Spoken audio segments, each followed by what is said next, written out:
Welcome back, guys, to Phoenix Wright, Justice for All, where Matt Engarde has revealed his true self, and now we try to pick up the pieces with Edgeworth to see how we go on from here. Let's talk to him about Matt Engarde, the killer, or orderer of the killing anyway.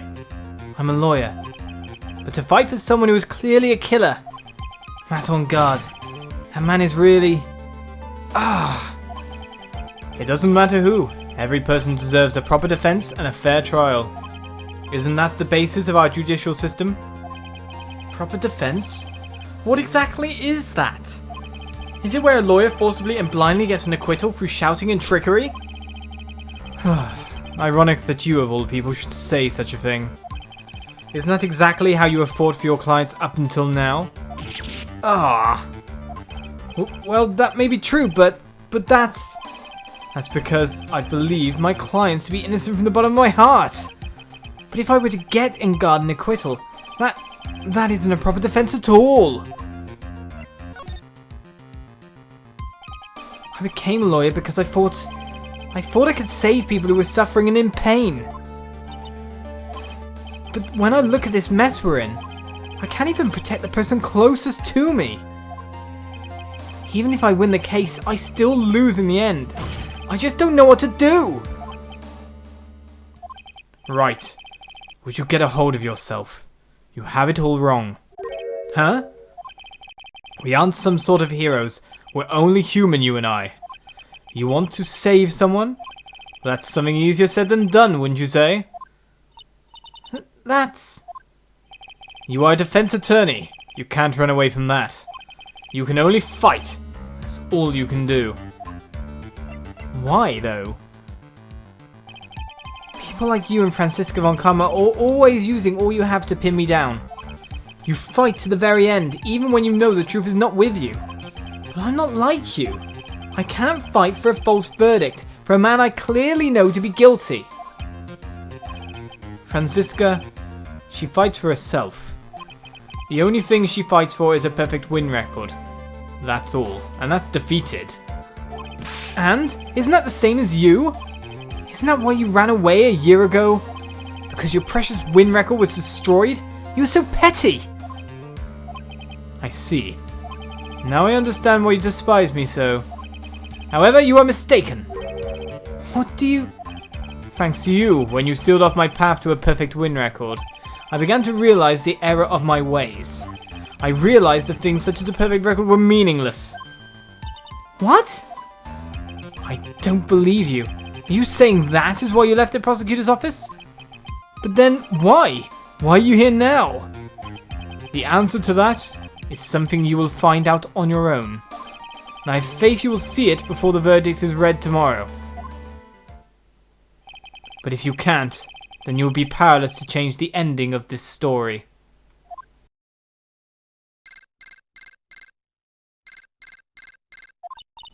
Mr. Nick! The transceiver! I'm sorry for what happened earlier. Now then, Mr. Attorney, do you wager you can obtain an acquittal tomorrow? My, what is the matter, Mr. Attorney? I don't sense your usual anger this time. Tell me, please, why are you holding Mayor hostage for Mr. Engarde's sake? Why are you doing this for that cold-blooded killer? Right. Please don't misunderstand things. He is my client. It's a nice way to say misunderstand, just lots of S's. Don't toy with me! A man who hires an assassin is just as much of a killer himself! I believe you are asking me for a reason as to why I am doing what I am. Yeah. This is what I like to call my aftercare. What the heck is aftercare? My name carries a certain amount of honor and dignity, Mr. Attorney. I take great care to ensure that no suspicion falls upon my clients for my handiwork. That is what is called client relations, and it is a part of an assassin's duty. An assassin's duty? We were unlucky this time, and my client was arrested as a suspect. As a result, I did what I had to do to enlist your expert help, Mr. Attorney, and to ensure that you would do everything in your power to the very end. What is your name? I believe I told you once before. However, you did, but my name is DeKiller.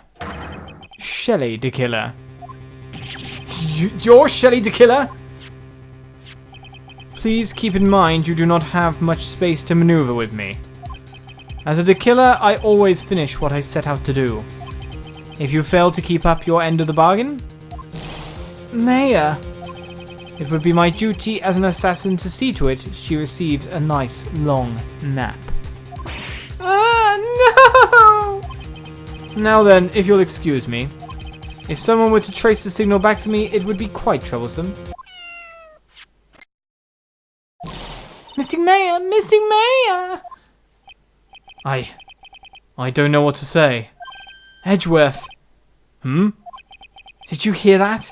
At the end of that transmission. Huh? Oh, that. It sounded like a cat. A cat? It can't be. That cat. Can it? What is it?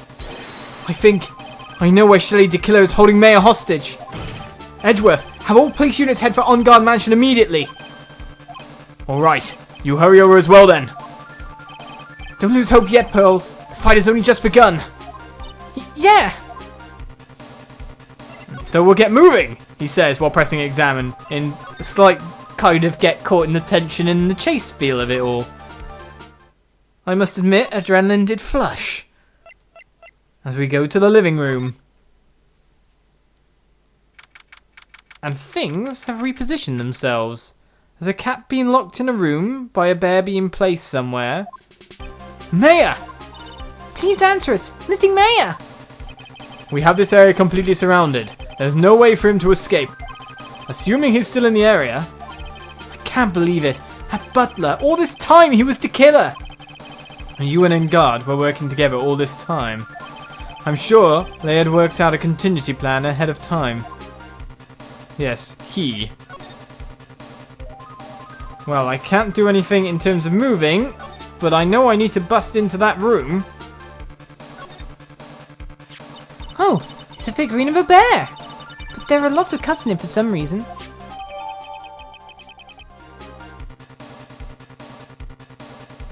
Okay, a previous attempt, I reckon. A bear? Isn't that more of a thing for Mr. Corrida? Why would something like this be here? Tests? Testing? 1, 2, 3. Does this work in this bear? Right, look down. There's a little pet door installed here. Huh, I'm sure that's for Shoe. Do you think that this came through that little door? This door. It's locked. Well, I'm pretty used to breaking doors down by now. Let's go, Edgeworth.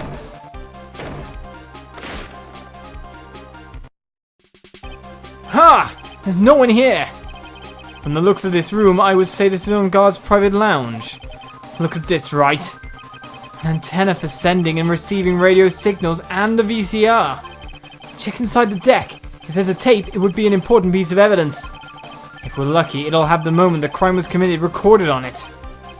I'm sorry, but the tape deck is empty. There's no tape to be found. No.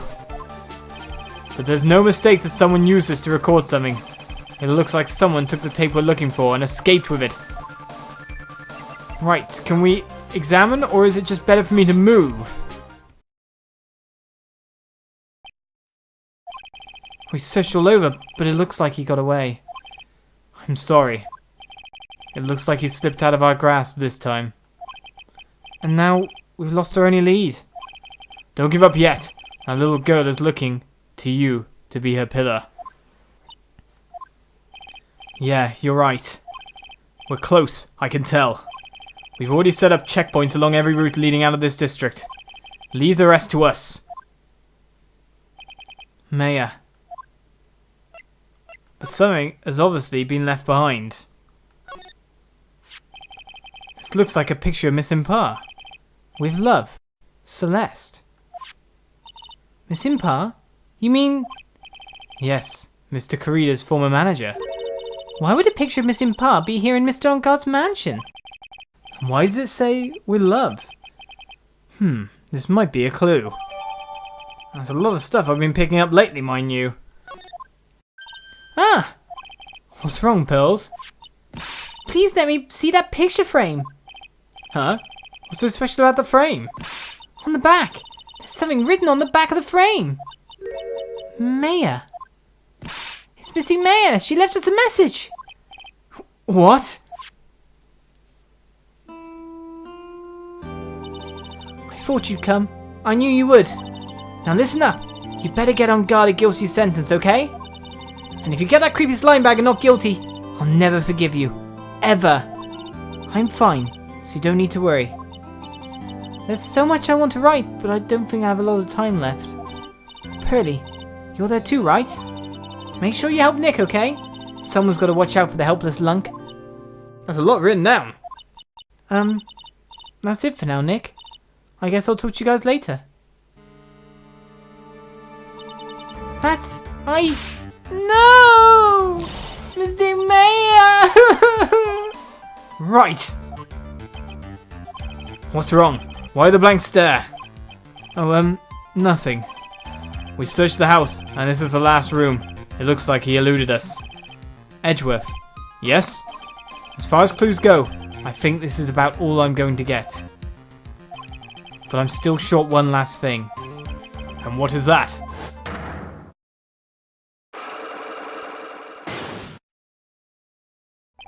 Miss Andrews' psych lock. If I could just find out what secret she's holding, then I think I stand a chance in court tomorrow.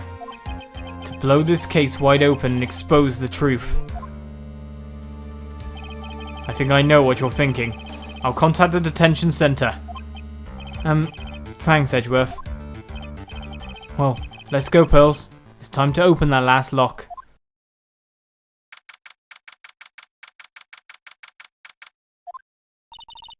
Good evening, Mr. Wright. What's wrong? You look ill. Miss Andrews, I've come to remove your psych lock. Psych lock? I want to know, and you will tell me.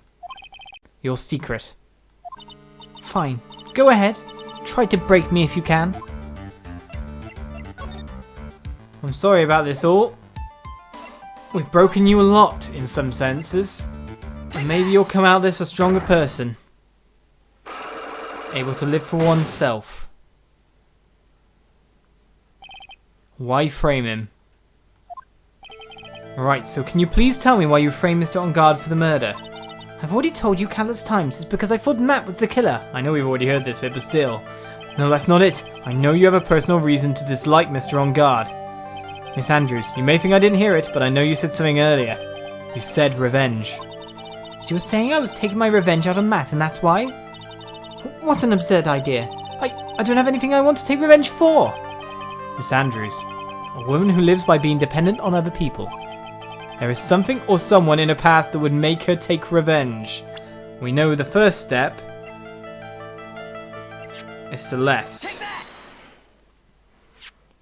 Celeste.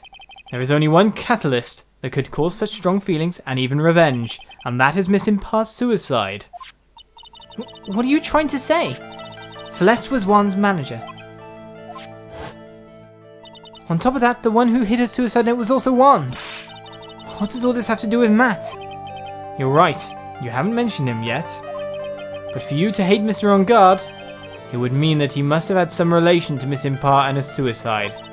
Can you explain to me this relationship between Celeste and Matt? Well, we have evidence now. They had a fling, or were in love, broke up a marriage or a possible marriage. Sounds to be it now.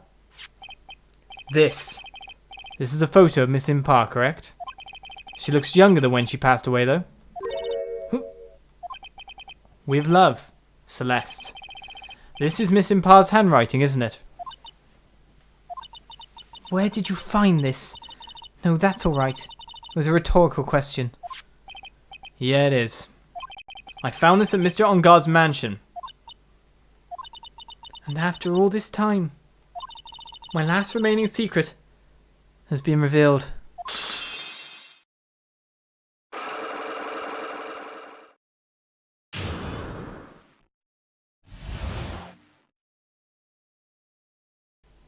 Right then, so why frame him? Why did you do it? Tell us everything we need to know. Celeste. She was supposed to get married to Juan. Yes, but I heard that it didn't work out. Because Mr. Corrida didn't want to get married to her anymore, right? Yes, because of Matt. Because of Mr. Engarde? What do you mean? I think I can see where this is going. Celeste. She was Matt's manager a long time ago. She was the happiest woman in the world at the time. I was working part-time back then and often saw the two of them together. So that's why. With love, Celeste is written on the frame of that picture. They were a couple, weren't they? It wasn't anything as splendid as that. Celeste was being used, toyed with, until she was thrown away. That's so horrible. Matt's entire image is built around how nice and wonderful of a man he is. A scandal would have destroyed that. Which is why Celeste, in her kindness, moved over to Worldwide Studios. And that is where she met Juan. She seemed really happy with him, even happier than when she was with Matt. Celeste and Juan were such a good match that they were even planning to get married. And then, it was suddenly called off. On the night Juan called their marriage off, Celeste, she killed herself. And that's why I framed Matt. It was revenge for Celeste and for myself. I'm sure even you can guess why Juan called the wedding off, right? Matt confessed to Juan about his relationship with Celeste. I see. So that's what happened. But then why did Mr. Corrida have to call off the wedding? I don't understand at all. It's probably because of his worthless male pride. Juan and Matt were always fierce rivals. Matt waited for the wedding announcement and then unleashed the truth on Juan. He was aiming for when it would hurt Juan the most. Poor missing Pa. That wasn't the end of it. That day, I'm almost certain that Celeste left a suicide note behind. And in that note, she left a detailed account of Matt's various misdeeds. And, so that she would never again be hurt by Matt, she chose to die. Then, when Juan discovered her body, he hid a note. Why would he do that? It's simple. Juan realized that note was a powerful weapon against Matt, and it would be especially damaging to his refreshing like a spring breeze image. In any case, with his pride hurt, Juan sought revenge. Revenge. There's that word again. Juan wanted to publicly disclose the contents of that suicide note. At a time it would cause Matt the most damage, of course. And that was at the press conference after the stage show. I know all about it because I heard it all from Juan. It was so I could find out about this that I drew close to Juan to begin with. They're quite a pair of hideous monsters, aren't they? Even Celeste's death was something for them to use in their game. At night, when I found Juan's body, it was only natural that I thought the murderer was Matt. Those two were always spying on one another after all. As for me, I was frantically searching for the Celeste suicide note. That makes sense, which is why you looked in the guitar case? I wanted to destroy it before it even went public. Or ever went public. But why would you want to destroy it? Why wouldn't you want to bring Matt Engarde down as well? You wanted revenge personally. I guess you maybe thought that this was enough. I was going to burn it. I had even brought a lighter. But I couldn't find the suicide note. And that's when revenge crossed my mind. Yes, I was going to bring to them their own kind of cruel revenge. Celeste was killed by those two monsters. So when I stabbed Juan's body with that knife, I didn't feel a single shred of guilt. And that's all I have to say. Well, Mr. Wright, even knowing all this, are you still going to help that man? I'm a lawyer.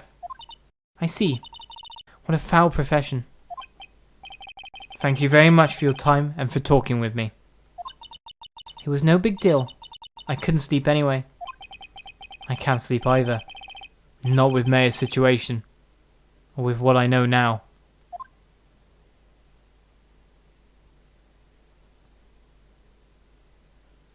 And so, with a break in the case, and sleeping about to happen, join me next time, as I'm sure we get back into the trial. Will we save Maya? And who will get a guilty or not guilty verdict? We'll find out. Bye-bye.